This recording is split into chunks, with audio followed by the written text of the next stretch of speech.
요한 1서의 저자는 예수님의 12 제자 중 한 명인 사도 요한입니다.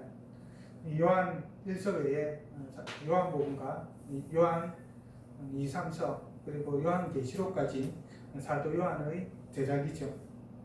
사도 요한은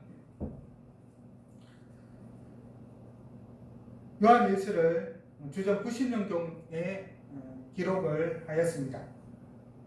이단 사상으로부터 성도들을 지키기 위해서 기독론, 곧 예수님에 관한 진리와 특별히 하나님의 사랑을 중심으로 하여서 우리가 서로 사랑해야 한다라고 하는 윤리적인 측면을 강조하면서 기록을 하였습니다. 이 요한 1서는 편지입니다. 일반적으로 서신서라고 표현을 하죠. 그런데 특이하게도 요한 1서는 편지의 형식을 띠고 있지를 않습니다. 일반적으로 편지는 제일 먼저 제일 처음에 발신자와 수신자를 밝히죠. 누가 누구에게 라고 해서 그것을 밝히고 또 특별히 인사를 하는 부분이 있습니다. 그런데 예를 들어서 요한 2서만 보더라도 또 사도 요한의 또 다른 제자기인 요한 2서만 보더라도 서두에 장로인 나는 택하심을 받은 부녀와 그의 자녀들에게 편지하노니라고 시작을 합니다. 발신자와 수신자를 분명하게 밝히고 있는 것이죠. 하지만 요한 1서는 발신자와 수신자가 따로 없습니다. 그리고 시작 인사와 마치는 인사도 없죠. 이렇게 보면은 과연 이게 편지가 맞는가 싶긴 합니다. 이렇게 편지이면서도 편지 형식을 띠지 않는 것은 아마도 예수님에 대한 진리와 하나님에 대한 그 사랑, 하나님의 사랑에 대해서 좀 더 깊은 논의를 하고 더 깊은 가르침을 주기 위한 것이 아닌가. 어떤 의미에서 편지 형식을 띠게 되면은 친분 관계에 얽매이는 듯한 느낌이 가지게 되기 때문에 조금은 그런 것들을 배제한 채 조금은 학적인 측면으로 이렇게 강조한 것은 아닌가 하는 생각을 해보게 됩니다. 사도 요한은 편지의 시작에서 단도직입적으로 예수님을 태초부터 있는 생명의 말씀이라고 선언하고 있습니다. 물론 그가 예수님이다 라고 직접적으로 말은 하고 있지는 않죠. 그러나 우리는 태초부터 있는 생명의 말씀이 예수님인 것을 다 압니다. 그러면서 계속해서 말하기를 우리가 들은 바요, 눈으로 본 바요, 자세히 보고 우리의 손으로 만진 바라 라고 말합니다. 바로 태초부터 있는 그 생명의 말씀을 사도 요한과 그와 함께 하였던 많은 사람들이 들었고 보고 손으로 만졌다라고 말하죠. 특별히 손으로 만진 것과 관련하여서 예수님이 부활하시고 난 이후에 도마에게 나타나셨을 때 이 도마가 직접 그 부활하신 예수님을 만진 것을 좀 생각나게 합니다. 단순히 살아 계셨을 때 제자로 있었을 때 그분을 보고 만진 것을 넘어서 부활 이후 우리 예수님을 만진 것을 생각나게 하는 것이죠. 그리고 또 이어서 우리가 보았고 증언하여 너희에게 전하였다라고 말하고 있습니다. 왜 사도 요한은 태초부터 있는 생명의 말씀에 관하여 이렇게 자신의 경험적인 측면을 강조하면서 말하는 것일까요? 그것은 증언의 신빙성과 관련하여 그 증언이 진실되고 확실함을 보여주기 위해서입니다. 우리가 익히 알고 있는 백문이 불여일견이라고 하는 말이 있죠. 100번 들어보아도 한 번 보는 것만 못한 것입니다. 그와 같이 직접 경험한 사람의 증언하는 것과 단순히 전해들은 제3자가 증언하는 말의 무게는 완전히 서로 다른 것이죠. 특히 동일한 사건에 대해서 어떠한 한 가지 사실에 대해서 증언이 서로 상반된다고 한다면 그 가치는 확실하게 드러나게 됩니다. 곧 동일한 사건에 대해서 증언이 서로 상반되었을 때 그 현장을 직접 목격하고 또 직접 경험한 사람의 증언을 받아들이고 전해들은 제3자의 주장에 대해서는 배척을 하게 되는 것이죠. 왜냐하면 들은 제3자의 말은 직접 경험한 그 사람의 말보다는 신빙성이 떨어지기 때문입니다.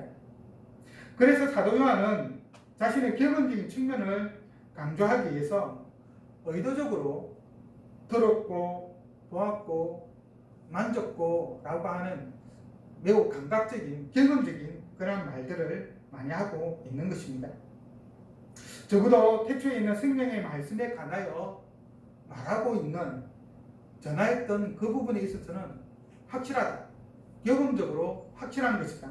내가 직접 경험하였고 그것을 너희에게 전한다 라고 말하고 있는 것이죠. 그러면 사도 요한은 태초에 있는 생명의 말씀에 대하여서 무엇을 말하고 있을까요? 우선 태초에 있는 생명의 말씀은 앞에도 말씀을 드렸지만 예수 그리스도를 이야기합니다. 태초에 있는 생명의 말씀이라고 하는 이 표현은 요한복음 1장 1절에서 4절의 요약이라고 할 수가 있습니다. 그것을 요한복음 1장 1절에서 4절에 있는 그 말씀을 아주 간략하게 핵심적인 것만 이야기했다라고 말할 수 있는 것이죠.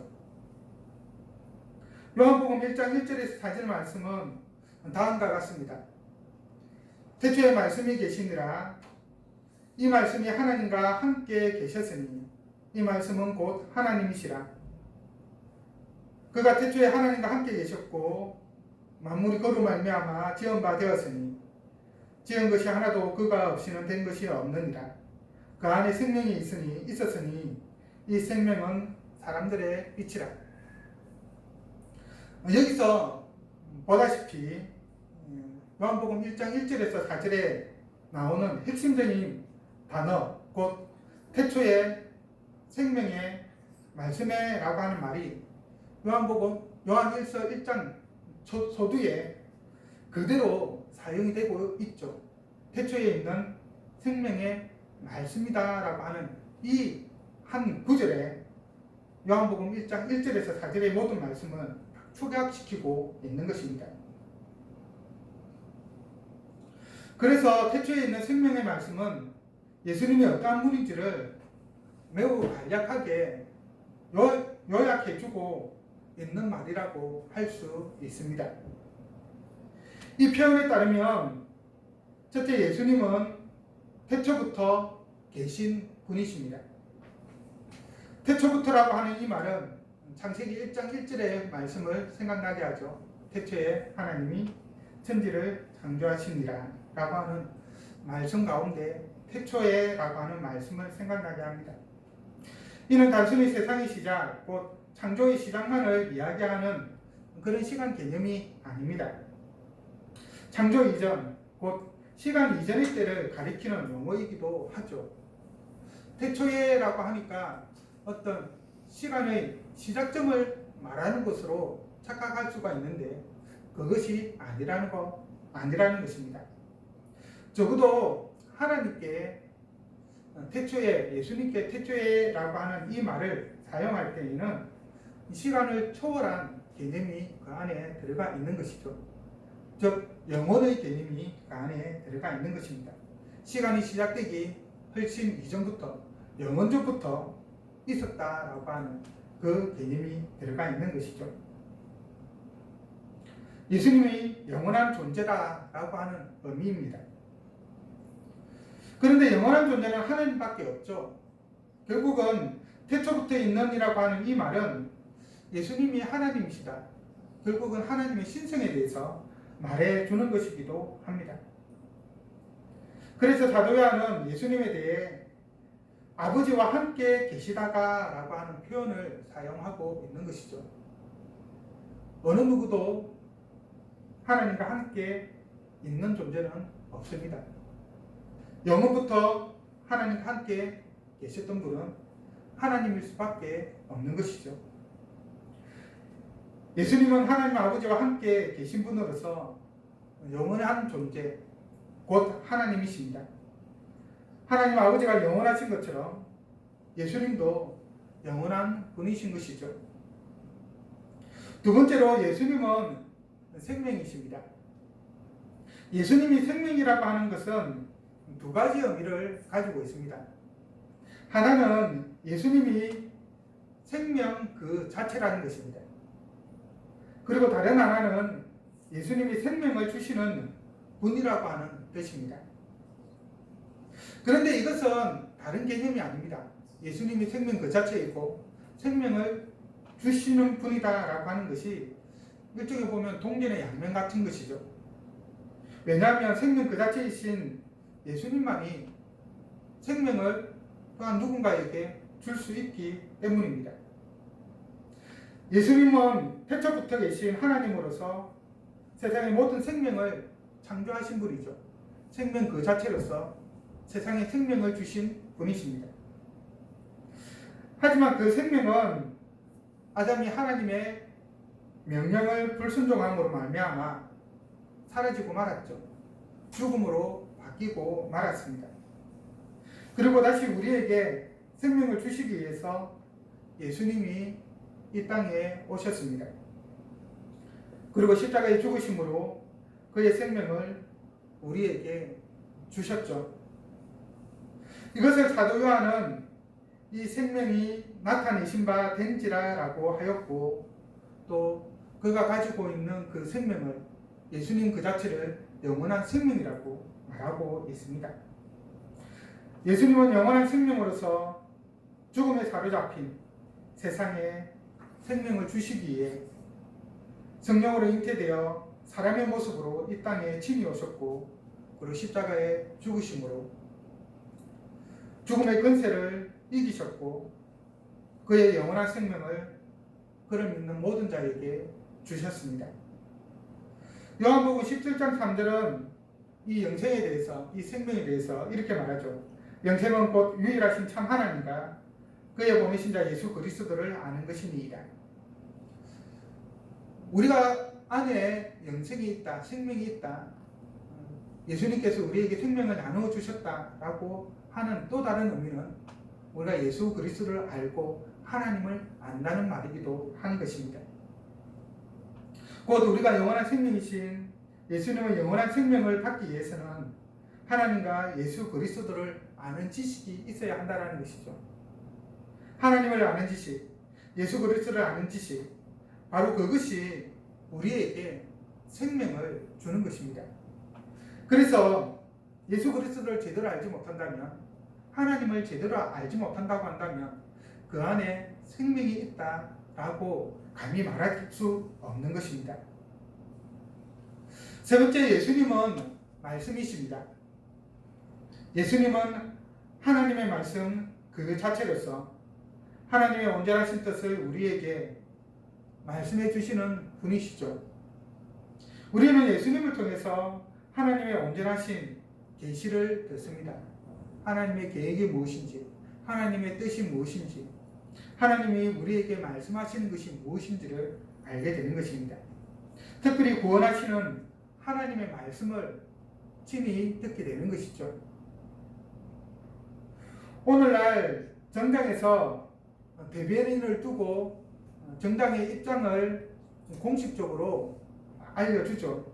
대변인의 말은 곧 그 정당의 의견이고 또 주장이기도 하게 되는 것입니다. 그런 점에서 보면 예수님은 하나님의 대변인이라고 말할 수가 있는 것이죠. 하나님의 말씀은 우리가 직접 들을 수 없기에 하나님께서 예수님을 하나님의 대변인으로 세우셔서 우리에게 하나님의 말씀을 전해 주시는 것입니다. 예수님의 말씀은 곧 하나님의 말씀이 되는 것이죠.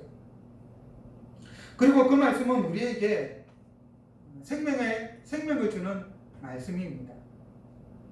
단순한 말씀이 아닌 우리에게 생명을 주는 유일한 말씀인 것이죠. 그래서 우리는 그의 가르침을, 그의 말씀을 들어야만 합니다. 그가 하시는 말씀을 믿음으로 받아들여야만 하는 것이죠.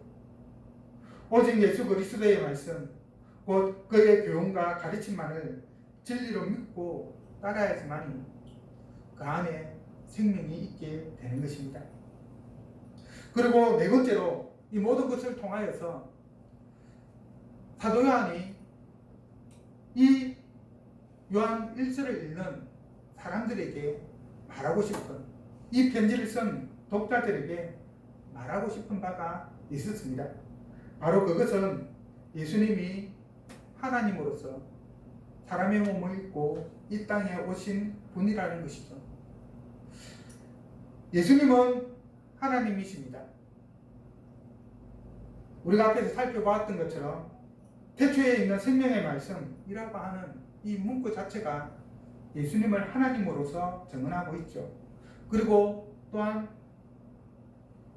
영원한 생명이라고 말합니다. 영원한 것은 하나님밖에 없습니다. 그리고 아버지와 함께 계셨다라고 말하죠.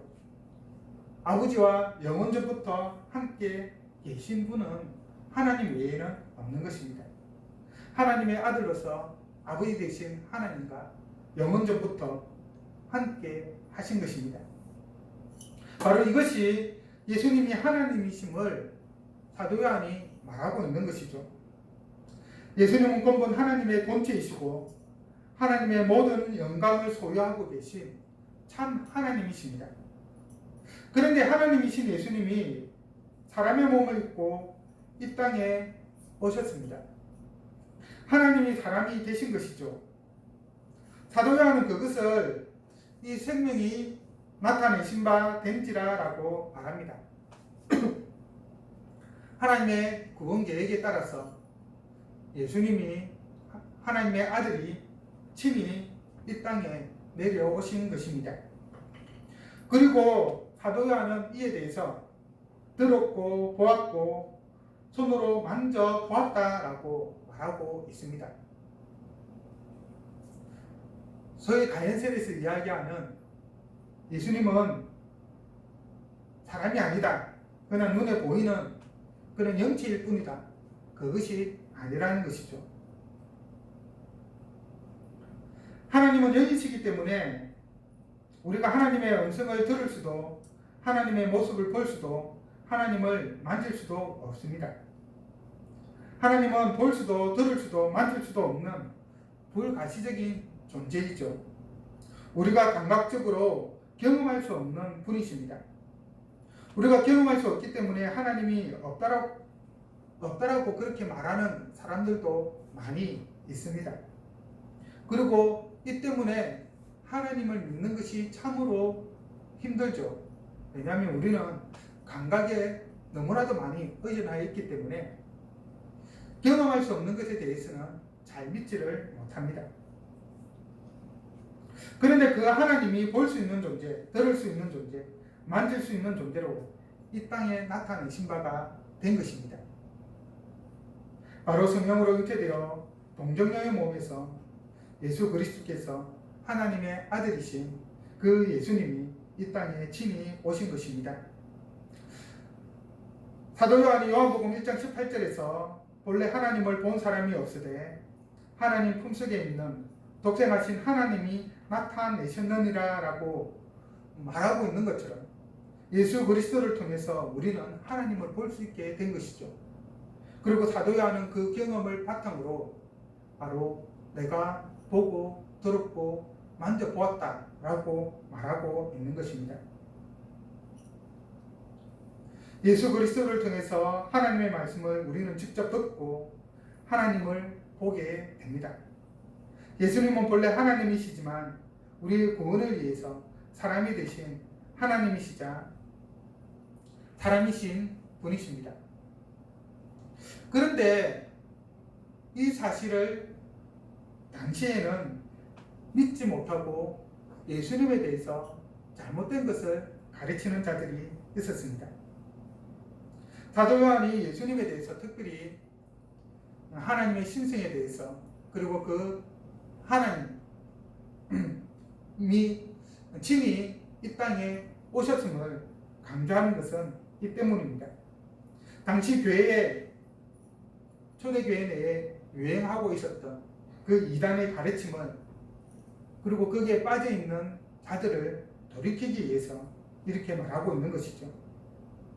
초대교회 내에서는 예수님에 대해 크게 잘못된 두 가지 가르침이 있었습니다. 하나는 예수님을 사람이 아니라 하나님이라고만 가르쳤습니다. 그리고 다른 하나는 예수님을 하나님이 아닌 사람으로만 보는 그런 시각이 존재했습니다. 거룩하신 하나님이 악한 육체를 입고 사람이 될 수 없다라고 본 것이죠. 그래서 하나님이면 하나님, 사람이면 사람이어야지 하나님이면서 동시에 사람일 수는 없다라고. 그리고 그 가운데 특별히 하나님이 사람이 될 수는 없다라고 그렇게 믿었던 것입니다. 이것은 당시에 유행하고 있었던 유월론적인 사상, 특별히 영지주의적인 사상이 많은 영향을 끼쳤기 때문입니다. 영지주의는 육체를 악하다고 보죠. 그래서 거룩하신 하나님이 악한 육체를 입을 수 없다라고 본 것입니다. 그래서 사람이면 사람, 하나님이면 하나님이지 사람이면서 하나님일 수는 없다라고 말한 것입니다. 그런데 사도 요한이 분명하게 말하고 있는 것처럼 예수님은 사람이면서 동시에 하나님이시죠. 그래서 사도 요한은 예수님이 하나님이면서 또한 사람임을 가르치기 위해서 이렇게 서두에 예수님에 대해서 설명을 하고 있는 것입니다. 그리고 자신의 경험을 유독 강조하여서 기록을 하고 있죠. 우리가 들은 바요, 눈으로 본 바요, 자세히 보고 우리의 손으로 만진 바라. 우리가 보고 들은 바를 너희에게 전하노라. 이것은 그만큼 이 땅에 오신 하나님의 아들 예수 그리스도가 온전하신 완전한 사람이었다라고 말하고 있는 것입니다. 당시 예수님은 사람이 아니다 라고 하는 것을 가르치고 있는 그런 이단의 가르침에 대해서 아니다라고 말하고 있는 것이죠.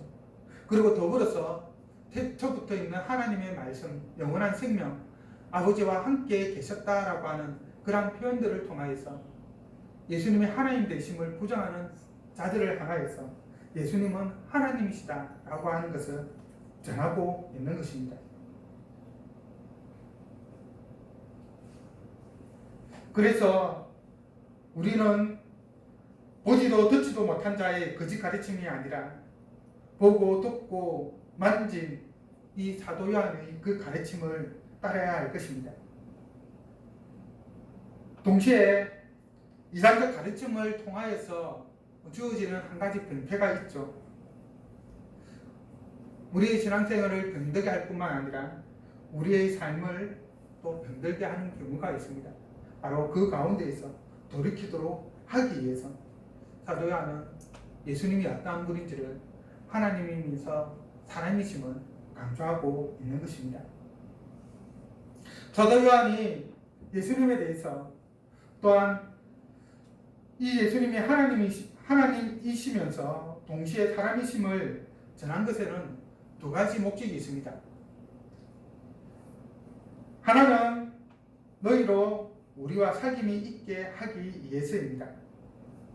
사귐은 교제를 이야기하죠. 이는 단순한 교제가 아닙니다. 사도신경은 우리에게 성도의 교제에 대해서 고백하게 하고 있습니다. 그만큼 교제가 중요하다는 것이죠. 그러면 이 성도의 교제는 어떻게 이루어질까요? 그냥 단순히 서로 이름을 알고 얼굴을 알고 그리고 그의 형편을 알고 뭐 그런 것들이 우리가 교제하는 것의 전부일까요? 함께 식사를 하고 함께 어떤 일을 하고 그것이 교제라고 하는 것일까요? 사도 요한은 그것은 진정한 교제가 아니다라고 말합니다. 물론 그것은 성도의 교제가 맞습니다. 일부분만 맞는 것이죠. 예수 그리스도 안에서 하나님 안에서 교제가 없는 그런 성도의 교제는 가짜 교제입니다. 그래서 예수 그리스도 안에서 참된 지식을 가지고 있는 자신들과 함께 교제하기를 원하는 것이었죠. 이 교제는 하나님에 대한 바른 지식에 근거해야 하는 것입니다. 거짓된 지식이 있으면 하나가 될 수가 없는 것이죠. 사도가 알고 있는 그 하나님에 대한 지식과 그리고 초대교회 일선 성도들이 가지고 있었던 그 하나님에 대한 지식이 서로 다르게 된다면 성도 간의 교제도 하나님과의 교제도 제대로 이루어질 수 없는 것입니다. 그래서 하나님에 대한 올바른 지식을 그들에게 가르쳐 준 것이죠. 사도들과 올바른 교제를 나누고 또 그 이전에 하나님과 올바른 교제를 할 수 있도록 하기 위해서 사도 요한은 이 하나님에 대해서 예수님에 대해서 전하였던 것입니다.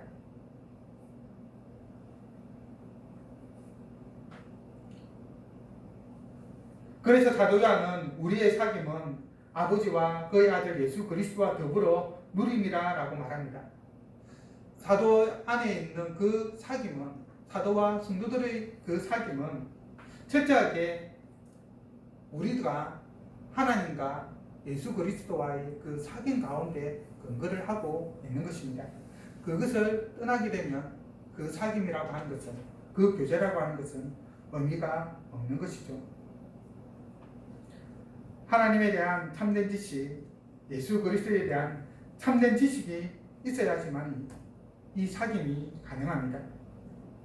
예수 그리스도를 아는 지식으로 예수 그리스도를 하나님의 아들, 우리의 구원자로 고백하고 예수 그리스도께서 주신 그 성령을 통해 예수 그리스도와 연합하여 하나가 되고 그것을 통해서 온전한 교제를 하게 되는 것입니다. 또 다른 하나는 우리의 기쁨이 충만하게 하는 것입니다. 예수 그리스도의 복음을 받은 자들이 하나님과 사귐을 가지고 예수 그리스도와 사귐을 가지는 것은 복음을 전한 자들을 기쁘게 합니다. 쉽게 이야기해서 내가 좋아하는 사람, 내가 사랑하는 사람이 잘 되면 그 사람도 기쁘지만 나도 기쁘게 되죠. 우리의 기쁨이 충만하게 하려 합니다 라고 하는 이 말은 얼핏 보면 너희의 기쁨을 충만케 하려 함이라 라고 하는 말로도 이해가 됩니다. 이것은 이중적인 의미를 가지는 것이죠. 사도 바울이 복음을 전하여서 그 복음을 온전히 받아들인 자들도 기쁘고 더불어서 그 복음을 전한 자들도 기뻐하게 되는 것입니다. 예를 들어서 선생님은 제자가 잘 되는 것을 보고 기뻐하죠. 자기가 가르친 학생이 아주 유명한 사람이 되었다. 얼마나 기쁘겠습니까? 특히 고3 담임들 같은 경우에는 그 가르친 학생이 담임했던 그 아이가 아주 좋은 대학에 들어갔다고 한다면 얼마나 자랑스러워 하겠습니까? 사도 바울이 느끼고 있는 감정은 그런 감정인 것이죠. 바로 그것은 자신의 수고의 열매이기 때문입니다. 사도 요한은 자신이 복음을 전한 목적이 이루어져서 그들이 온전한 구원에 이르기를 원했습니다. 그리고 그것은 그가 사도로 부름받은 목적 중에 하나이고 또한 하나님의 뜻을 이루는 것이죠. 그렇다면 또 그에게도 기쁨이 되지 않겠습니까? 이단의 가르침에 빠진 자들이 참된 진리를 알고 하나님과 예수 그리스도와 온전한 사귐을 가진다고 한다면 그에게는 이것보다 더 큰 기쁨이 없을 것입니다. 예수님이 비유를 통해서 우리에 있는 99마리의 양보다 잃어버렸다 찾은 한 마리의 양을 통해서 더 큰 기쁨을 누렸던 것과 같은 이치라고 할 수가 있는 것이죠. 말씀을 믿겠습니다. 사랑하는 성도 여러분, 예수님에 대한 많은 지식을 가지길 원합니다.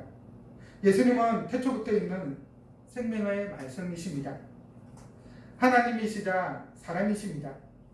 이 예수 그리스도를 바르게 알고 믿을 때 모든 성도가 온전한 사귐, 곧 교제 가운데 있을 수 있습니다. 하나님과 바른 사귐을 가질 수가 있습니다. 그리고 그것이 우리에게 참된 기쁨을 줍니다.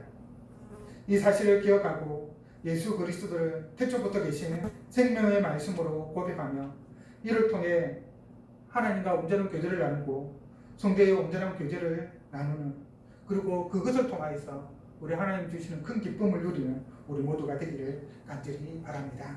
기도하겠습니다.